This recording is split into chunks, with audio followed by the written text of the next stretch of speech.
Hello, hello. So I am joined today with my cousin Vince. He's my cousin, and we have a couple of topics that we want to cover today. Um, yeah, um, I'll just pass through like the topics, and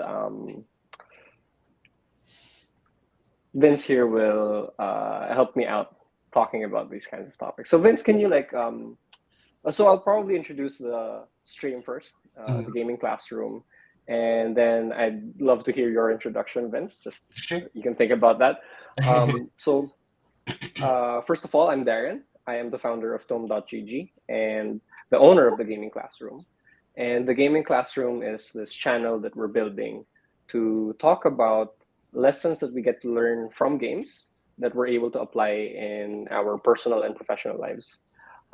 Tome.gg, the company that I'm working in, is uh, catered for coaching and mentoring for mid to senior level software engineers.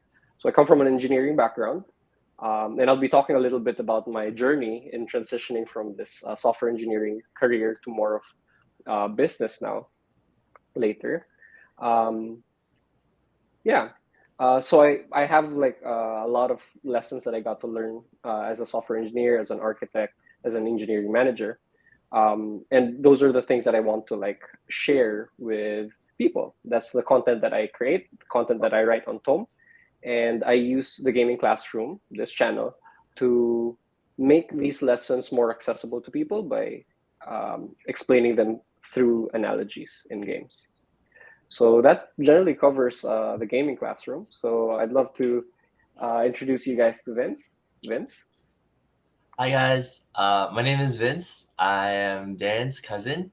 I'm currently in my fourth year, studying in my marketing business degree program. Almost done, almost get to graduate, and I'm a gamer. I like games a lot. Games kind of help me de-stress, and more often than not, I've noticed that games actually can relate a lot to life, I would say. I think games have a lot of lessons that you can learn from. And if you learn to kind of identify and navigate which type of lessons in different games, you'll notice that it actually applies a lot to your daily routines and your own life too. So that's pretty cool.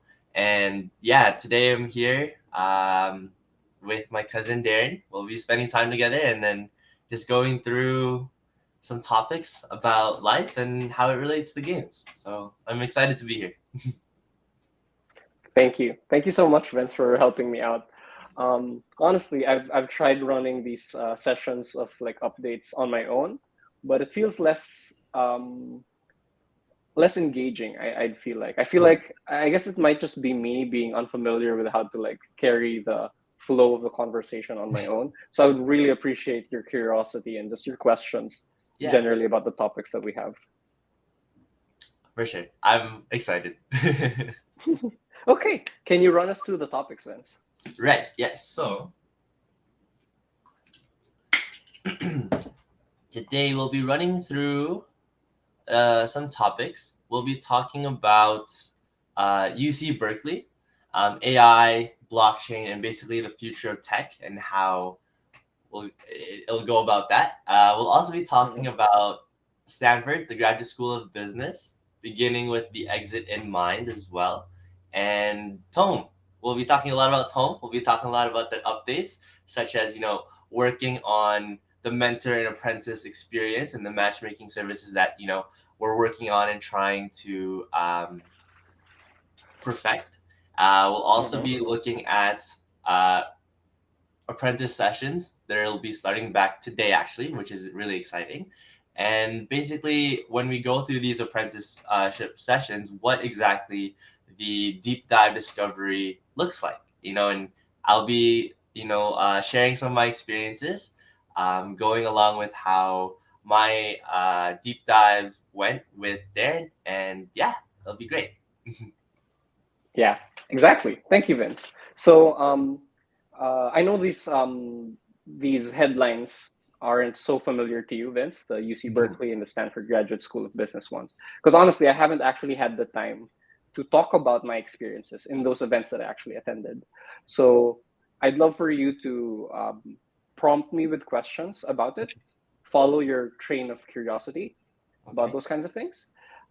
So I'll probably start off with maybe like a very short summary of each event, Mhm. and then you can just ask me more about it, and I can like jump off the topics that we find around it, Yeah, let's right? do it. Let's do it. So let's start off with the UC Berkeley one, right? So back in August 16, I flew in from the Philippines to San Francisco. Actually, I flew in from the Philippines to LA, and then I moved to Berkeley. And then when I stayed in Berkeley um, with relatives, I had the opportunity to find out and actually join this event in UC Berkeley um, called, I think it was called AI Blockchain in the Future of Tech. And my friend James Lussler basically invited me, like, hey, there's this event there. You should really go check it out. So I Mhm. was like, okay, yeah, sure. I'm in the space. I might as well, right? And I'm, Yeah. I'm trying to think about the way that I could maximize my time before my classes start, right? Before my MBA classes start. So um, the topics that we had was primarily about AI, blockchain, and future of tech. And I guess the it was a summit of a sort. It was a summit or a conference. People there were like speakers. There were people talking about AI large language models like ChatGPT and the open source alternatives there. Um, they also had professors from UC Berkeley talk about technology from more of a human perspective and from a yeah, it's less about the tool but more about what the tool does for people, right? And I think that was quite interesting in the Mhm. sense that that specific professor, I can't remember the name, but he was talking about the importance, like he studied economics later on in life, but he realized about how ultimately as technologists we have this ability to create networks, right? And I think that's what platforms are. Platforms are networks of people, right? Right. So it allows us to create these networks where these groups of people can basically create value for each other. The specific example that he had, for example, was um, later on in life, he was like, I really love music. I really care about music. And he's a professor in UC Berkeley. And he was like, I want to help the next generation of people just trying to solve the problem of, indie artists not being able to, make the big bucks because usually like large publishers, make a huge cut. Mhm. So what they did was they basically connected businesses, small businesses, medium-sized businesses who are looking for music content and music producers, musicians, artists, etc., and bridge them. And that Oh. helped create that kind of opportunity for the musicians and lower costs for music from small and medium businesses. Right. And now they're creating this kind of ecosystem where there's just the proper alignment of economic incentives for both parties, right? And yeah, I think that was quite interesting. Other things that was interesting for me in UC Berkeley was they had topics about, and you can ask me about these later. Like I'll try my best to explain them Mhm. in very simple terms, but they had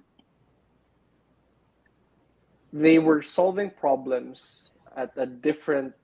They were solving a different class of problems. That's one. And by they, I mean people in Stanford, people in Berkeley, people in like Hugging Face. They're solving a different class of problems. Mhm. The second one is um, uh,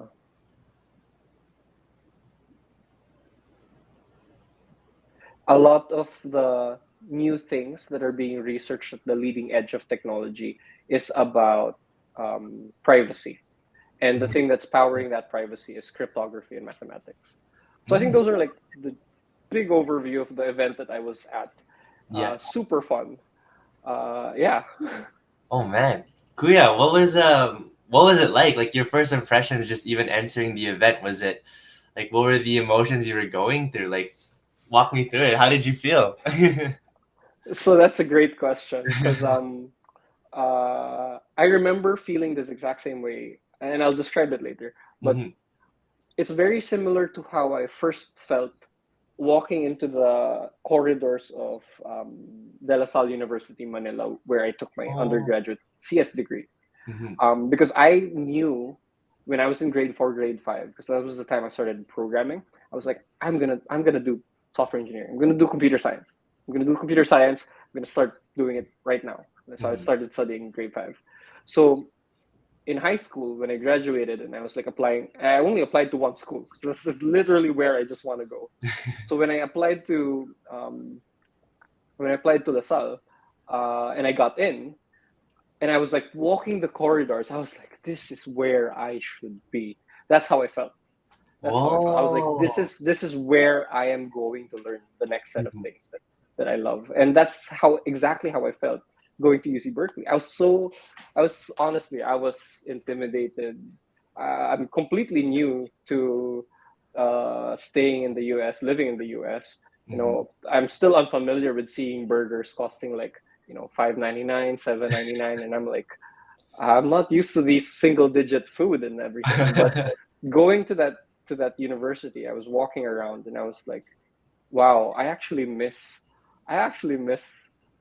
university vibes. And I arrived there early, tried looking around, and I was like, I don't even know which building I'm supposed to go to. And I was seeing other people who were also trying to figure it out. I was like, hey, are you looking for the event? Yeah, yeah. And then we just basically found the place, got there, we sat down. We weren't late, thankfully, and it was it was nice. Comparatively, I would say the feeling that I normally would have when there are seminars and workshops, like in LaSalle, where I used to study. Um, it was very similar. It was very similar. We have great speakers. We have a lot of people who want to learn and are very excited and engaged. And it was just like I knew that the mindset that I had was not to be so intimidated about all of these different people, all the problems they're solving, all the things they know that I don't. But it was really a mindset shift of like, this is the time to sit down, to listen, and to just follow my curiosity, to write Mhm. down my notes. Yeah, I think that's a great mentality to have because, like you said, Kuya, when you're in front of all these professors and all of these speakers, and you're just like, "Whoa, this is a lot to take in," right? But I think having that mindset of, "Hey, like today, I'm going to be a sponge," just to sit down, Yeah. be present, and to just absorb everything, really makes it that much more of an enjoyable experience. So I think Mhm. I'm so happy for you, Pia. That's super cool. I'm glad you had fun. I felt like I was in Disneyland, dude. I felt like I was in Disneyland. I was like, when's the next ride? So good. Oh man, wow. So Kuya, um, I'm not too familiar with like certain topics and everything, but I know a little bit. I know a little bit of AI, but what is blockchain? What exactly is blockchain? It's a good question. So blockchain, I would probably describe is um, ultimately it's storage. That's how I would Mm, say it. Okay. So how are computers working right now? Computers that you have, your CPU, your laptop, how it works is you have storage, you have memory. That's where the ones and zeros live, right? okay. Um, and if you have, for example, your laptop, you have storage there, then if you need more storage, then you would actually have to buy a hard drive or a stronger SSD, stuff like that, right? Um, but if you're like running, for example, a game, if you're running a game server, then that server, which is a computer, also has its own storage, right? If your game suddenly now has a spike of tens of thousands of players, you'll need stronger storage, right? So you would need to scale up your single computer, right? That server that you have, you're going to need it to have more power and compute. So I would probably say that blockchain, which is related to topics of Web 3 and Web 2, which I can talk about a little bit later. Mhm. Um, Blockchain is a new form of storage. It's a new form of storage. So in Web 2, or the common ways that we're currently doing technologies right now, you would have storage in your laptop, you would have storage in a server, or if you need your, greater power, you'd need more storage and more servers and stuff like that. But in blockchain, the difference is the storage data that you're saving isn't purely in just one location. So think about it this way. Um, let's say you're in a classroom and you are checking papers. Mm-hmm. Normally, your teacher has the answer sheet and your teacher has a record of all of the people's scores.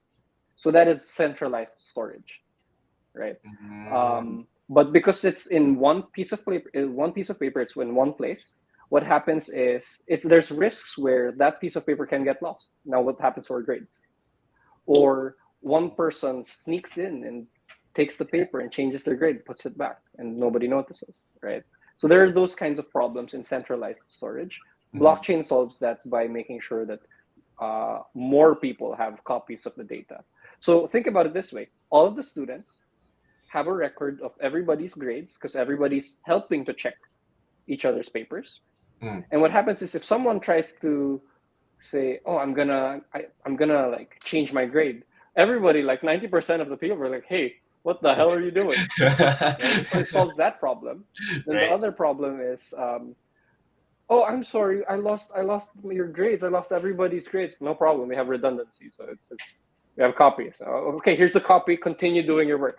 Shoot, I can't Yeah. ruin this classroom's grades, right? So that's what blockchain is kind of addressing, right? Mm-hmm. Um, so there is the integrity, which is not being able to change data. There is the availability, which is having resilience to that redundancies of copies. And I Mm-hmm. think a really interesting property of blockchain is the concept of immutability. So immutability means basically we're not allowed to edit things, we're allowed to only append things. So what Oh. that means is you can't really change your grade from a 7 to a 10. What's going to happen is you're going to add a record that says, I am changing the score from 7 to 10. There's only changes. Now, Ah. if you're going to do that, they're going to be like, hey, who signed off on this? Right. Right. Right. So now there's auditing that's baked into it immediately, which is really great because those are our challenges in the financial institutions that we have, right? And I can talk about all of those things, but like that's a great question. It's a great introductory question about blockchain. So thank you. That's cool. So in a way, Kuya, it kind of like spreads the level of accountability where instead of it just falling down to one person, multiple people can not only like be held accountable, but can see all the changes that are being made on that certain thing. Exactly. Yeah. That's cool. Mm-hmm, I mm-hmm. like that. At least that way, you have records of everything, so nothing is being kind of everything's accounted for, I guess. Mm-hmm. Hmm. Yeah. Nice. That's the blockchain part of things. Mm. Yeah. Um, yeah. Mm-hmm. I think the other parts that are like more challenging to like explain are like the privacy and the security side of things. And honestly, this is I guess where I want to like highlight this concept that I often talk about, which is intellectual humility. So this is the part where I'm gonna say I was there in the event. That's true. I was listening to the topics they were talking about. That's true.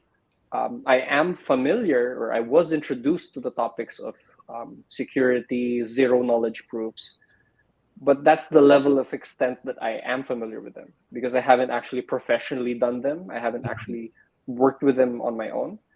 Um, but that doesn't hold me back from actually sharing about zero knowledge proofs, right? Right. That's the thing that I want to like encourage people to practice. You don't need to be a master at something to talk about it, but you have to just practice giving proper qualifiers of what you Yeah. say, right? Yeah. So yeah, zero knowledge proofs. So like, do you have an area of curiosity in the space of the security side of things or these topics about zero knowledge proofs? What's interesting for you? Uh to be honest, when you were explaining kind of how you were there, and when talking about intellectual humility, I remember in one of our other talks, you were talking about the difference between, I think, confidence and competence. And sorry, I was just picking up on, you know, where you are right now in terms of being in that event where, yes, you're there and you may not know like fully everything about it, but this is what you know now. And like you said, you don't have to be a master of anything to just talk about it, but you can just say, hey, this is what I know, and from what I know, here's how I feel about it.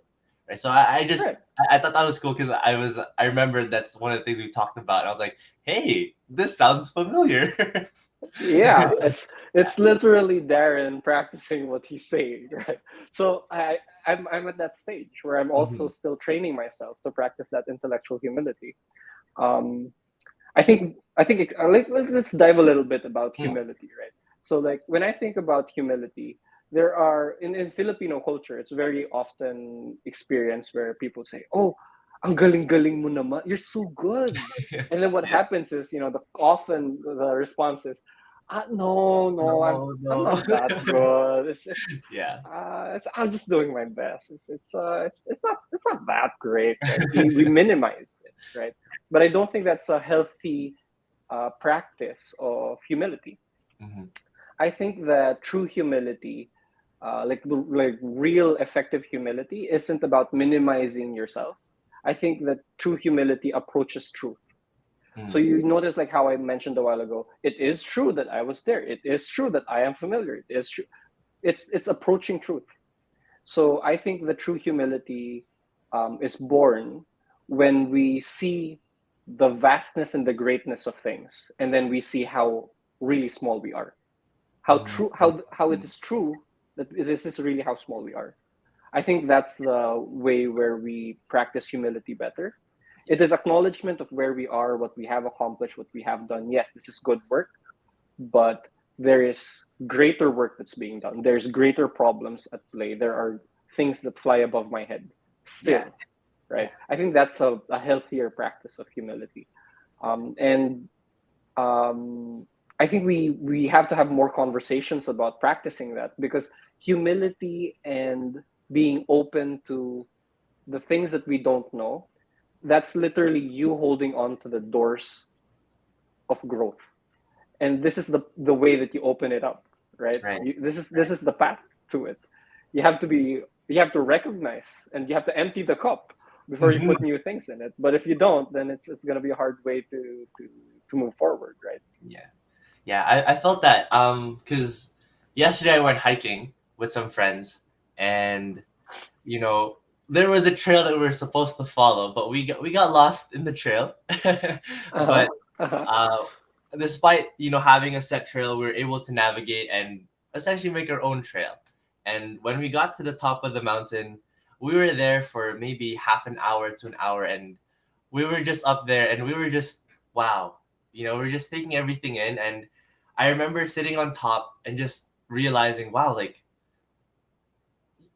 despite everything that I may go through as a human being, just sitting there with nature and just soaking it all in made me realize, wow, like we are great, but we're also one piece to an entire puzzle, right? And it was very humbling, and I think that's going along to like the practicing of humility, because with everything that goes on with our busy days, to be able to just go on a hike, sit on top of a mountain, and just soak everything in, put things into perspective. Like, wow, we have a lot of things that we're so worried about, but it's small in retrospect to the entirety of the universe, I guess. And it was cool. It was unsettling at first. I'm like, whoa, this is so weird, because it's like there's so many things I'm so stressed about, so many things that like goes through my mind. But when you sit down, you're like, whoa, hey, hold on. It's not that big of a deal. Or I'm not trying to downplay like the things that you go through, but in the sense like, wow, like everything will be okay. And I think that's one takeaway I learned from the hike is even us getting lost. I was so stressed. Like, guys, are we gonna be alive tomorrow? Like, do we have to, live our life here and just make a base here and just, like live out our Minecraft life? But no, like we're so stressed, but you take one foot in front of the other, you keep on going, and you just go through the motions, and then next thing you know, you're at the top of the mountain. You're like, whoa, sick. So It's it's funny, right? How sometimes we get so caught up in our own heads. And you sharing about how it helped you take a step back and see the big picture. Um, I think those kinds of moments are so precious, being mm, able to stop and reflect. And, in the daily grind of things, and if you don't have that kind of habit of actually reflecting on things, um, it's very scary because you might find yourself, 12 months down the line, 2 years, 3 years, you're like, oh, shoot, what was going on? yeah. And like, I talk about it in that scale of 3 years, 4 years, like your cycles of reflection. Hmm. And I kind of want to like share this experience, this short anecdote. Yeah. When I play video games, okay, Hmm. so when I play video games, I love playing Dota 2. I love playing MOBA games. So in Dota 2 or League of Legends, what happens is, you play with five other friends in a match, right? And one thing that I noticed is sometimes I'm put into a horrible lane matchup. And what happens is I'm trying to win, but it's just not a winnable lane. And what I love about the friend group that I have, the gamer group that I have, is that they pull me back and they say, "Hey, Darren, just don't die, just don't lose the lane. All the other lanes are winning, right? Yeah. All the other lanes are winning. So just cut your losses there, just survive. It'll be okay." Oftentimes, the person who tells me that is my friend Lewis, and Hmm. he basically just says, the win condition is just don't die, right? And I think that it's such a great thing to have that community that helps you frame those win conditions together, right? Because Hmm. sometimes you do get lost in your own thoughts. So I think this is a great segue to the next topic, which is my event that I attended just yesterday, which was an activity facilitated by the alumni of Stanford's Graduate School of Business. Mm. So 2 months ago, I was like, okay, you're flying into San Francisco. You're gonna be at the mecca of tech. You're gonna be in the place. Everyone's gonna be there. All the people that you can meet and everything. And I guess I want to talk a bit about the before, the during, the after. Hmm. So Hmm. before it was like, okay, I want to position myself in places where there are a lot of more intelligent people than I am, because that's the best way that I can learn. I just have Right. to be quiet, ask questions, I'm gonna learn, right? Yeah. That was the plan. So I applied for it, completely free, open to guests. So Okay. open to guests. I just Okay. have to buy the Okay. tickets to drive and get there, right? So okay.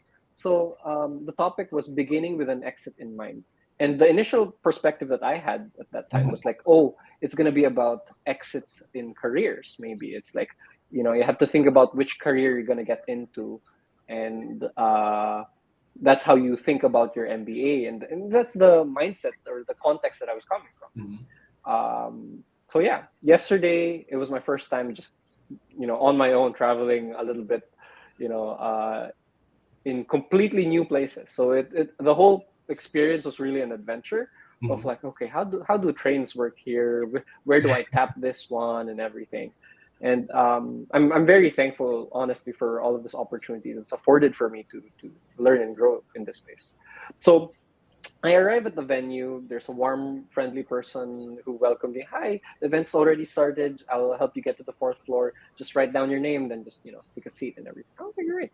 So I arrived there, and I think there are a lot of different gems that they shared with it, um, with the topic.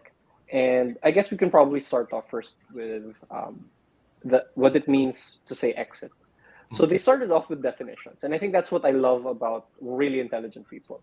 Really intelligent people, what they do before they start any kind of conversation is they make sure that we are on the same page about what we're talking about, right?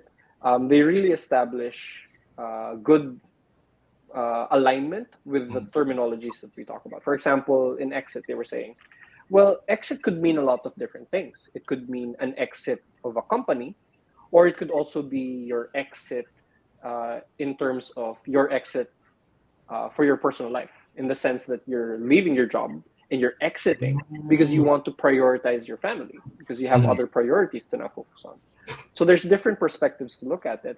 And I think that was a pretty interesting thing because um, a key theme in all of the conversations that they were having is that, the decisions that they made in their careers, because these are all very successful people, Mhm. um, and they were like sharing that, you know, the decisions that they made, a lot of them were very personal decisions. You know, in choosing which companies they go work for, they had to ask themselves, what do I truly want?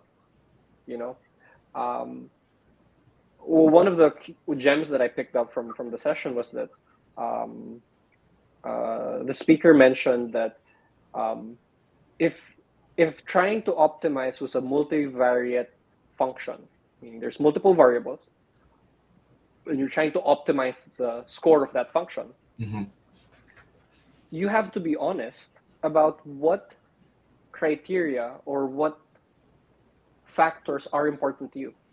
Because if you're not going to be honest and not share truly what matters to you, you're not going to put it as a variable in your equation, then you're not going to be able to optimize for it. So I love that kind of fusion of truth and mathematics there. It's like Mhm. if you don't know, if you don't know what matters to you, you're not going to be able to optimize it. If you know and you can't be honest with yourself that that's what matters to you, then you can't optimize for it, Mhm. right? Mhm. Or if you say it out loud that that is what matters to me, but you give it the wrong weights, it's not so important, then you're not going to be able to truly optimize Right. for what matters to you. So I think that was a very interesting gem. And I think it's like Um, in that mhm, process too of just finding out what it is that you want to do in life. That's the hardest part, right? Just figuring out mhm, what do I want? Do I really want to leave my company now and to be able to take care of my family, or do I want to just leave this company now, start my own company? And like you said, Kuya, like applying those, like bringing in mathematics to life and really asking yourself, how can I best optimize myself? That's where I guess that's where that discovery of yourself really like matters most, right? Because like you said, mhm, if you mhm, don't know really what you want, how can you say you're optimizing yourself, right? So it's like, I don't know. I mean, how would you suppose people go through that, would you say? mhm, mhm. I think that these veterans, right? They've had multiple exits already, right? They're maybe Mhm. on their second or their third process, so it's easy to like they have a saying, what was it, hindsight is 2020, right? So Mm. they can see how things made sense in the past, but they also shared their stories about how it was like navigating that whole process. So um, it was interesting because the topic of the event was called beginning with the exit in mind. And at the end of the session, they were also asking, is it really realistic to follow that exit in mind, because that plan, right? Because they're like, well, during our MBAs, this is like a batch of like year 94 batch of the Stanford MBA batch there. Wow. And they were like asking, at that time we had our own plans, we had our own ideas, right? So we wanted to ask, like, were you able to follow through with that exit? Well, how was that thing, how did that go? And what was interesting is that um, in consensus, everybody was like, things happen, things change, and you have to adapt. So Right. there are a lot of unexpected things, and this is also how I love I love my buddy Luis Dumlao. Like I'm transitioning a little bit to gaming now because Mhm. it's much more relatable, right? Mm. You think about these people who have had exits in the 2 3 decades of their work, 3 decades of their work. It's hard to like grasp, but like when you think about it from a gaming perspective, you're like, I'm gonna play a 1 hour game of Dota 2, or I'm gonna play a 1 hour game of League of Legends, or a 1 hour game of basketball. If you think about Mm. it, right? You play 5 versus 5 and everything, and you play, you lose, you sit down with your friends, and you stop. And my friend Lewis asks me this question. So Darren, um, with the role that you chose, right? With the role or the hero that you chose in the game, what game plan did you have? And I'd be like, game plan. I didn't have a game plan. I didn't have a game plan. And that's oftentimes the reason for why I would have a shitty lane. You know, why I'd have an Mm. awful time in the game that I had, because I didn't think about the enemies that was playing against. I didn't know who I was laning against. I didn't even have an idea of the win conditions to enable us to win. Um, but that's what I appreciated. He was like, "Did you have a plan?" Right? And that plan that Lewis like tells me about, it's not necessarily to completely commit to it, but Mhm. having a plan gives you an idea to trim down all of the distractions and the, well, but what if I do this? But what if I do that? So I think even a professional Dota 2 coach, BSJ, says, you know, if you want to learn better as a mobile player, as Dota 2 player, you have to come up with a hypothesis. You have to come up with a plan. I think that if I do this, it's going to work out well. Then you have to commit to that plan. You do that, and then after you've done that plan, you have to ask yourself, was it successful? Why or why not? Right? Mm. So these people, when they were asked those kinds of topics, what I'm sensing is that they had a general plan, but when new opportunities came about, they also had to adjust. One of the things that they highlighted as well was like, well, I didn't really know that I was going to get into, the tech side of things. Honestly, my plan was to be an astronaut, but as I went along, I realized I was claustrophobic. So, so there were these informations that wasn't really accessible to you when you were forming those kinds of plans so Yeah. early on in your stages, right? So I think that those are kinds of things that eventually we learn as we grow. It's like, what are the cycles of our reflections? Because if you have a cycle of like, I'll think about my plans every 5 years, then as a 15-year-old, you're running with a 10-year old's plan. As a 30 year Mm. old, you're running with a 25-year-old's plan, right? Mhm. Mhm. So going back to the question of how do you navigate it, um, the stories that they shared was that again, the one person said, one of the speakers said, be honest with yourself, right? And I guess that's one challenge, as you mentioned, like, do you have safe spaces to be honest? are, Mhm. are you yourself in your thoughts, are you a safe space for your thoughts, to be honest? Sometimes that's not the case, right? The other one is that you have to understand uh, your history or your past. And for them, what they did was that they looked back and they asked themselves, what are the things that they truly enjoyed, they really was happy about? One of the things they characterized was the um, one person said, I wanted to do a job that is challenging. I wanted to face problems that are challenging. I want to do it with people that I enjoy working with. Mhm. And I want it to be uh, in a company that's not heavily struggling. It's a company that has found product market fit. So again, this goes back to the questions of, well, what does product market fit mean? Because it could mean different things to different people. So you have to go do the hard work of understanding what product market fit means to other people, and then what it exactly means to you. Because the more specific you are, the fewer companies that would fit it, right? But then you have to like adjust it as well to be like, that's where the multivariate function comes in, right? Like, what's my buffer for like, is this product market fit enough? This company, is it fit enough? Right? So it was a question of what makes me happy, uh, and what makes me sad, right? There was a person who said, I want to be in a place where I have great respect for the founder, Mm. right? So you have to do your due diligence. You have to do the research. Who are these people? What do they stand for? What have they invested their life and their time into? I'm saying this as if it's natural to me. No, I am just repeating what I heard. Right. I'm practicing that. But like, that's also my challenge right now. Like, I'm in a transitionary stage in my life, and I have to figure out who I'm gonna follow next, who I'm gonna study from next, which companies I'm gonna learn from. So I'm repeating the things that I'm learning, but it's not completely clear to me. It's theoretical. I have my own strategy in like navigating. My strategy is find great mentors. And when your mentor has exhausted, when you've exhausted all that you've learned from this mentor, carry on to the next one. Good Mm, mentors will be like, here's a backpack, here's some packed lunch, a water bottle, go on your way. Right? Good mentors will be like that, right? yeah, So yeah, I hope that answers your question, Vince. yeah, How to navigate that space. yeah. And I think it's almost like playing like an RPG, an open world RPG where you start off in the world, like let's say like you just entered the event, and you have no there's like whoa, there's so many things going on, and you're like, for example, like even you going through like the corridors, that feeling of like, whoa, what building do I go to, how do I find the right class and everything. And it's that's how I feel a lot when I first play like a new RPG game, where it's like, or like open world RPG game, is there's so many things I can do, but where do I start?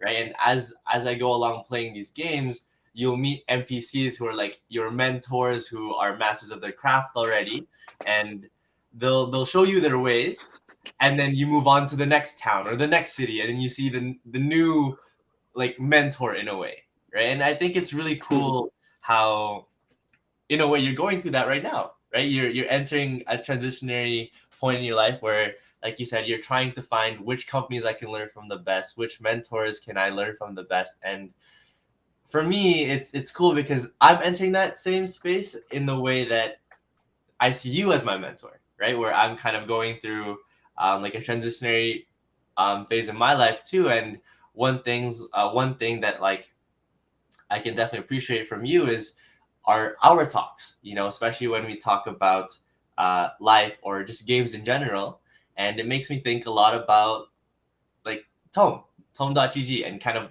what it is, and like why you've created Tome.gg. And I would say it's similar to that reason. I would say. Mhm. Mm-hmm. I think yeah, I think there's this kind of interesting kind of relationship to the idea of mentors, right? Mhm. You go to a new city in the video game, you look for quests, you talk to this person who's the guild master, and Right. you think to yourself, ah, right, he's the one who gives the quests, he's the one who orders and directs all of these people, right? And it's interesting because that's really how we kind of think about that's how we kind of think about these um, people who are hundreds or thousands of steps ahead of us. They really do feel like NPCs. They really do feel like NPCs. But what's interesting is that, as you go through the events in the RPG, right? You go through the events, some RPGs, they showcase how that character that is initially perceived as an NPC evolves. There's character development. There's like, oh, this person, this NPC, or this person who's dishing out events also has their own personal challenges, their own feelings, their own emotions, their own motivations. Oh, what the hell? He's the villain, right? Like there's all of these kinds of depth to these people, and I think that in my experience, uh, that's one of the fallacies or the challenges that I think apprentices have, because I have that problem as well. Um, I've had challenges where I've been frustrated with a mentor because I felt like I had things that I needed, but the mentor couldn't provide, right? Or like the mentor didn't have the answers to. And I had my own expectations of what a mentor was, and it wasn't matching up, and I was getting frustrated. Um, I was proud. I was proud. You know, I had hubris. I had an ego, and and there is that there is that difficult position where mentors who care about you now have to be quiet and patient with you. That's how I kind of perceive it. They become quite impatient because what's the use of kind of like slapping you in the face and just embarrassing you and everything. There's that kind of affordance that they create for the apprentice, because that's really what mentors do. They create sandboxes for you to learn and grow. And sometimes you err in the side of insecurity. I'm timid. I'm not sure. But sometimes you err on the side of, but this is what I believe is right. Shouldn't you be doing this for me? Shouldn't you, etc., etc.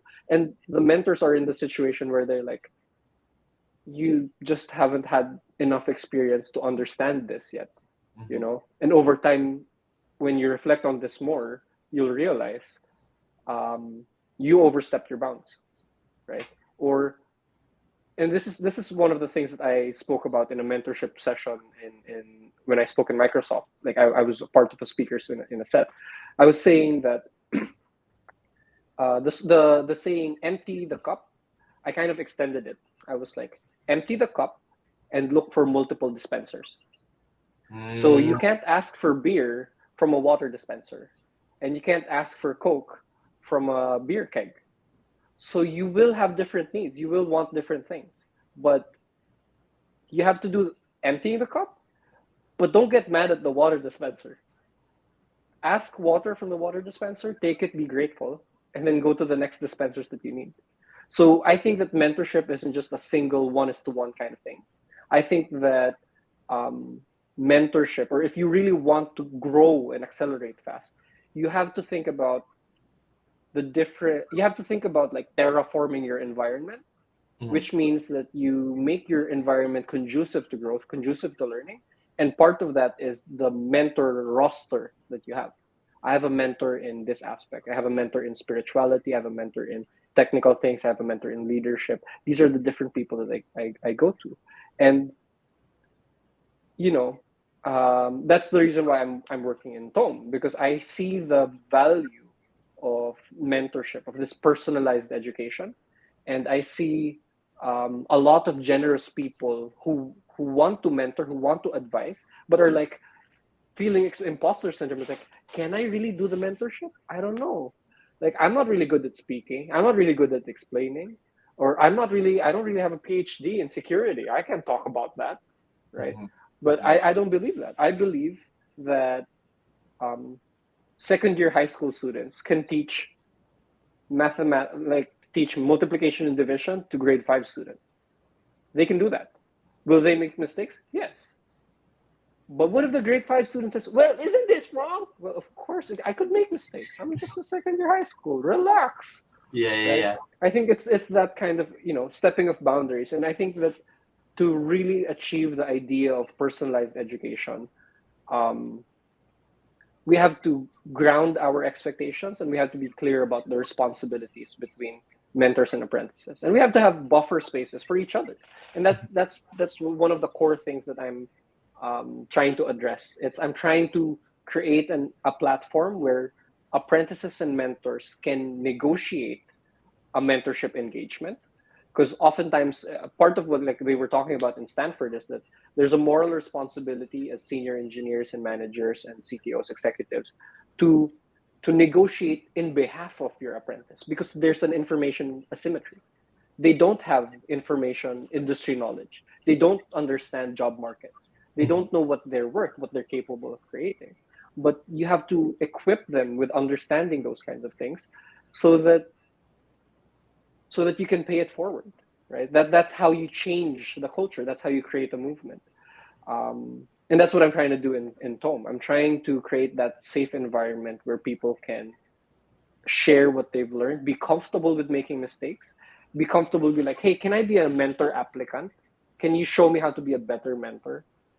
Can you I realize that I ramble a lot, and I get lost in my own words and thoughts, and I feel insecure because I feel like I'm wasting other people's times. Can you help me be more concise? Right? I would do that. I would do that for people, right? The challenging part is just getting people beyond their emotions of fear of being scrutinized, of fear of being embarrassed, fear of making mistakes. I think we've talked about this, Vince, right? The difference between perfection and excellence. Could you like touch on that a little bit? Like, how did you understand what I said about that? Yeah, I think we're talking about perfectionism and excellence. There is a difference in the two. You know, a lot of times, I mean, me personally growing up, I felt that they were one and the same. You know, to be Mm-hmm. excellent, no, in order to be excellent, you have to be perfect. You have to be, Mhm. everything has to go right. You can't make mistakes. But very shortly afterwards, I realized there's that's not always the case. You know, excellence isn't necessarily having to be perfect all the time, but excellence, the road to excellence is actually failing. You know, you fail your way to success, because if everything is perfect in your pursuit of excellence, then are you really even like learning anything on the way? I would argue not, right? Because if you're doing everything right already, then I don't know, do something else, I guess. But when it comes to excellence and perfection, the difference is perfection, you're almost having this expectation on yourself, and then when you don't meet that expectation that you put onto yourself, you feel like you failed, or you feel like you didn't do a good job, but in reality you did, because you tried, you made a mistake, but that's not the end all be all of things. You made a mistake, but it helped you grow so that you can reach that level of excellence that you're striving for. So I always kind of had that struggle of, especially back in high school, of that perfectionism, where I'd always try so hard to get it right the first time, but you don't always get it right the first time. When I play games, I there's not a game where I don't die, right? Like when I play League, I will die multiple times for sure. But that doesn't mean I've lost the game, right? Doesn't mean that I've died once, oh, game's over, GG, go next. No, it's okay, Right. you died. Analyze, why did I die? Oh, maybe because I was pushing the lane a little too far, and then the Rengar just shits on me because I'm a squishy 80 carry. Like I can't do much about that, right? So I die. I realize, okay, that's why I died. Maybe I go buy a GA, which is like a guardian angel, and then maybe next time I don't push too far, and maybe I stay alive, and then maybe I outdamage the Rengar, and then we win the game. I don't know, but it's that acknowledgement of, hey, I can't get it right the first time, but let's keep trying to reach that point.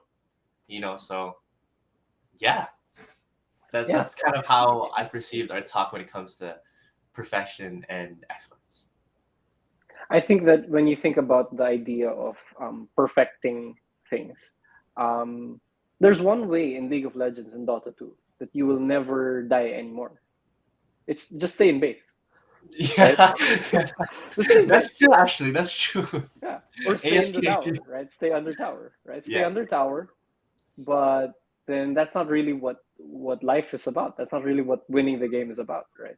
So I think like the way that I characterize perfection and excellence, perfection is like the win condition is zero mistakes. Mm. Any mistake is bad. That's the perspective. But excellence, the win condition is learning. So whether I do things right, why did it go right? So you Mhm. win, right? You learn. If I died, why did I die? Ah, so it's because of that. So you learn. So that's the win condition.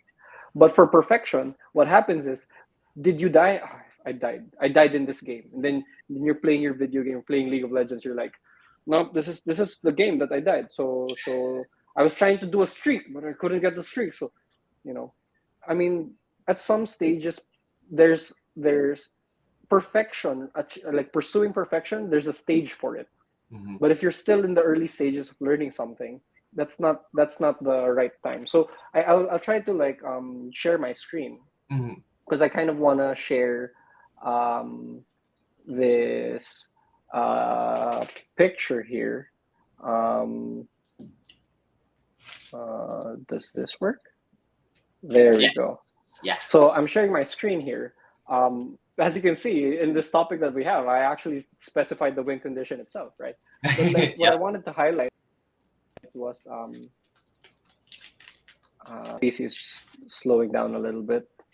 But like what I wanted to highlight was in tome.gg's library or protocols, I think.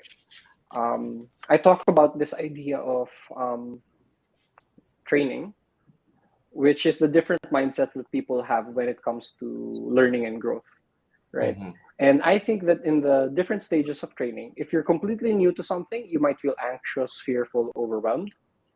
If you've gotten over that fear and that feeling of overwhelm, you might be familiar to the topic, but you're still cautious. You're not committed to the training. You're not committed to learning it yet, right? That's Mhm. being familiar. Training is like, okay, I'm gonna go to the gym. I'm gonna ask my coach for feedback. I'm gonna be disciplined. I'm gonna do the work, right? I will make mistakes. That's accepted, right? That's training, right? And I think what happens when people want perfection, what happens is people are like, I want mastery. I want to be elegant. I want to be an expert. I want to be nuanced. I want to be able to explain things confidently. I want to be independent. I'm not going to ask anybody. You know, those are the beliefs, right? Mhm. But that's a belief that the pursuit for perfection and creating your own standards, that is a different stage if you're learning something completely new. So I feel like that's what holds a lot of people back. They don't realize which stage of training they are in. And what happens is the pursuit for mastery or perfection isn't necessarily bad, but you have to recognize its impact on you, right? So I think this is a good kind of segue to, I guess, the two of us talked about exploring mentorship setup between the two of us, right? So I wanna I wanna ask you about what was your experience with discovery and directions deep dive session that we've had. Maybe you can talk about it from before, during, after kind of perspective. Mm. Um, like before the session, what were your expectations? What were your thoughts? How were you feeling about it? Um, yeah, go ahead.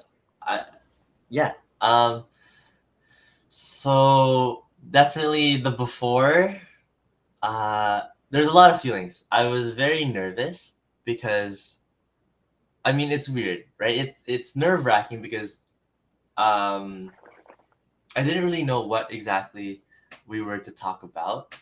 And I know you're my cousin and everything, and it's so, and we have that level of comfortability. But even then, I was still nervous because it was like, how do I prepare myself, right? Like, okay, so we're gonna go have a deep dive self discovery session with my cousin, but then it's like, what what are we gonna talk about? Like it's easy to say, okay, we're gonna have like a session of, okay, let's have a deep dive. But then in my head, I was like, deep dive of like what? Like like what are we gonna what are we gonna do? What are we gonna say? And so I was very nervous. I was even um wondering, how do I even prep myself for this? And I remember I even ended up just asking you like, hey Kuya, like how should I prepare myself for this? And I was so nervous because I felt like I didn't want to, mess up the session or make any mistakes where I was like, I just had to ask like, hey Kuya, like how can I best prep myself for,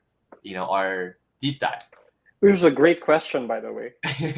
And I think going into that session, like the during stage now, I felt uh still nervous, yes, but I think a lot more prepared because, I mean, a lot more prepared in the sense that, hey, let's deep dive, and despite the feelings of nervousness and everything, I kind of appreciated the fact that you're my cousin because uh, growing up, we've always had talks like this, and you've always enabled a safe space, an environment where we can openly talk about these things. Like it's never once felt like um, more of me trying to convince you or you trying to convince me, but it's more, I guess, an exchange of ideas Like a where, heavy prescription, right? It's not yeah. often.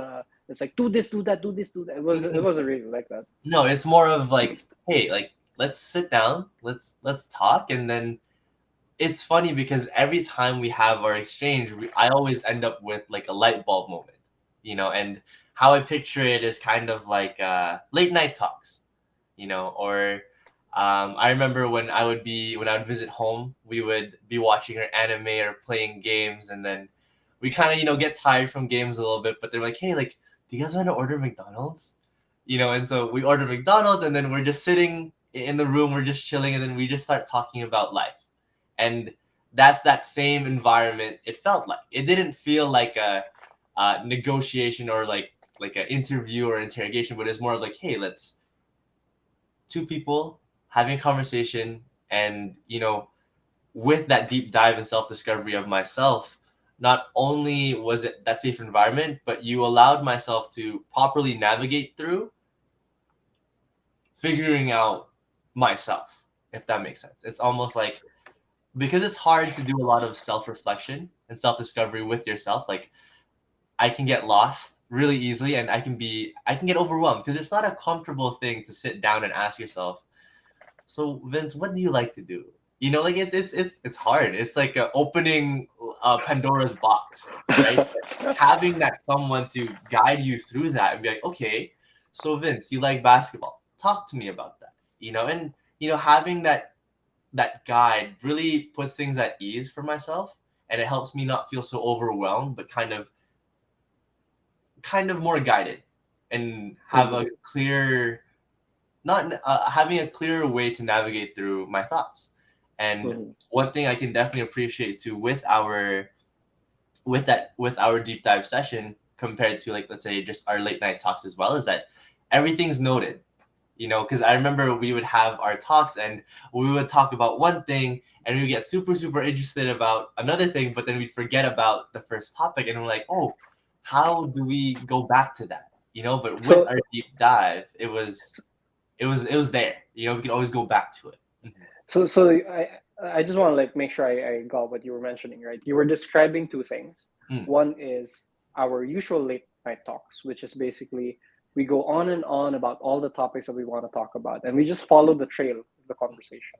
And then we're mhm, like, wait a minute, why are we here, right?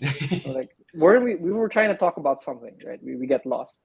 But how is it different in the discovery and deep dive sessions? Like, what does that actually look like? What does the activity look like when we do that session? I think the biggest difference, I think, would have been like a plan. Like we have that exit in mind, in the sense that we're having the session with the goal of figuring out ourselves. Like whether it's value discovery, self discovery. I mean, kind of go hand in hand. But the difference there is, like I said, there's that guide of conversation, of figuring out who I am, but having that guide of questions where, okay, Vince, like, for example, I remember one time we would talk about values, and it's easy to differentiate between good values and bad values, but more difficult to between good values and good values in itself, right? And so having that person kind of being there with me, being like, hey, Vince, so this is good value A, this is good value B. Which one do you like better? And you're kind of like, actually, I don't know. But with talking to you and having the questions you ask me helps guide me through eventually coming up with an answer of, oh, I think I actually value good value A more than good value B. And it's that almost like 80 carry and support, I would say. I would feel Mhm. like I'm the 80 carry, and I have no idea what's going on. I'm very, I guess, Mechanically very, gifted, right? yeah, yeah. But then when it comes to the macro side of things, I don't really know when I should be pushing, or when I should be, what items to build and everything. And so there's my support. And that's you, Kuya. You're there to help guide me and ensure that I don't die to the Rengar, and I have enough items, I've farmed enough, and we can win the game, right? Right. And so that's definitely one of the biggest benefits I've acknowledged when having our talks, our deep dive self discovery talks. Mhm. Hmm. Nice. So I have like one last question before we close it off, right? Yes. So you shared about your experience beforehand, like the feelings that you were feeling before we had the session. You talked about what it was like during the session, and like everything was written down. We have a guide of questions, and we have a guide of the whole conversation, so we can like Hmm. jump and go through each of the topics. What was the experience afterwards? Like, how did it feel? How did it feel after going through that session? um yeah, how did it feel, and what does, yeah, how did it feel afterwards? What was the experience afterwards? Afterwards, I felt very lighthearted, I would say. I think one way to describe it would be, um, how there is I would say it was good for the soul. I would say, in the sense that in talking with you afterwards and kind of listing down values, my feelings, my like insecurities as well. Having said all of that, despite everything that we talked about, like it was like a breath of, it was kind of like a relief in the sense that, hey, thank you for allowing me to kind of go through all these things and kind of explain more about myself. And thank you for helping me find more ways to navigate through myself. And now it's kind of like, after you take that breath of relief, it's kind of like, okay, what's next? And I think after our talk, it was a deep, long talk for sure. But afterwards, I was like, okay, well, let's do it again. Like, what's next? Because now Hmm. that we've identified, or now that I've gone through that self discovery with you, it's kind of like, how can I reach that next level? How can I get better? Right? How can I Hmm. climb from bronze to gold Hmm. or platinum, or diamond? Let's say diamond. Let's say diamond. It's Set aside. we'll loosen up there, but like, it's not only it's I wouldn't say it's like a one and done type session, but it's one session that leads to like a gateway of different avenues of growth. So Mhm. yeah, that's how I describe Mhm. it. Thank you. Thank you. Yeah, I guess that concludes for today's session. We're a few minutes beyond an hour, but I'm super thankful, Vince, for you being here and helping me go about talking about these kinds of things. Because honestly, like again, doing self-reflection on your own, it's kind of hard. It's kind of It is. hard. So having somebody to just talk about these things, I'm deeply grateful for you helping me out, talk about these kinds of topics. And I'm so happy that now I get to talk about these lessons that I'm learning and analogizing them through games because it's really it sings to me. It sings to Yes. me. Yeah. So I look forward to having more collaborations with you, and I just want to invite other people who might want to get on the show, like join the gaming classroom, talk about gaming, talking about tech and stuff. Please do. So I'll leave it off to you, Vince, to close off the session. Do you have anything else you want to like say before we close it off? Uh, um, Thank you. Honestly, it's one thing to be able to spend time with your cousin, but it's also another thing to be able to collaborate and work with my cousin too. It makes me feel warm inside. So I'm just really thankful as well. And I know you're starting school again soon, so I wish you all the best. You're I'm excited for you. I'm gonna be living through you with all of your adventures. So yeah, I'm just happy for you, Kuya. All right. Thank you so much, Vince. Thank you. Yeah. All right. You guys can catch us again. We'll likely do more streams eventually. But Yes, thanks for sir. stopping by and listening. All Bye, right. guys.